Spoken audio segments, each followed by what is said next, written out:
அதுல 2 பேர் வருவாங்க, நான் பேசிக்கிறேன் நீங்க பேசுங்கன்னு சொல்லிட்டு.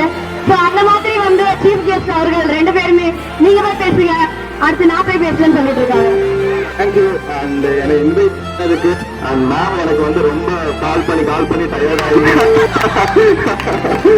ரொம்ப கஷ்டப்பட்டு என்னை இங்க வந்து கூட்டு வந்திருக்காங்க. அண்ட் எனக்கு கால் பண்ணி டயர்ட் ஆகி இவரை பிடிச்சாதான் என்னை பிடிக்க முடியும் அப்படின்னு வந்து பிளான் பண்ணி என்னை தூக்கிட்டு வந்த ஒரு தருணம். அண்ட் இன்னொரு விஷயம் என்ன அப்படின்னா, 5 நிமிஷம் சும்மா இருந்தாலே நாங்கள் வெளியில போற ஆளு. பட் நேர்லி வந்து ஒரு 3 hours எங்களை வந்து அப்படியே உட்கார வச்சிருக்கீங்க. அது வந்து ரொம்ப ஹாப்பி.